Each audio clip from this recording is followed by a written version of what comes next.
Aucune vie n'est originale car depuis le début de l'humanité se renouvellent en boucle les mêmes incertitudes, les mêmes tragédies. On croit décider, on se prépare et le hasard vous rattrape, un hémothorax, un papillon qui bat des ailes, un tremblement de terre, un fer à repasser qui tombe d'un 4e étage, tout change. On meurt ou on est obligé de prendre une autre direction, de tout revoir dans ses prédictions, ses prévisions, ses inimitiés, ses amours.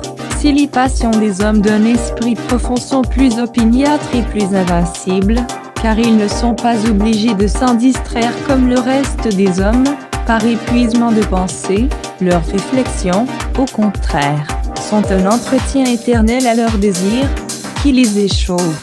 Et cela explique encore pourquoi ceux qui pensent peu, ou qui ne seraient pensés longtemps de suite sur la même chose, n'ont que l'inconstance en partage.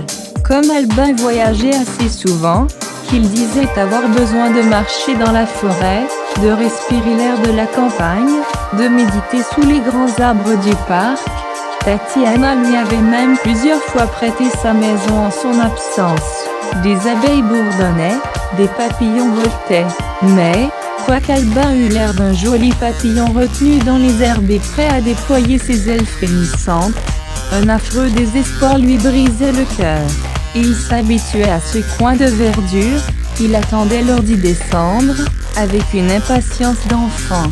C'est ce qu'il désirait avec la plus grande ardeur, ce qu'il attendait avec la plus vive nervosité. Un grand silence, gorgé d'une attente solennelle, se faisait en lui. Albin ne pouvait penser à rien d'autre qu'à Cindy, et il fallait bien se rendre à l'évidence. Comme un adolescent ébloui, il était amoureux comme il ne l'avait jamais été.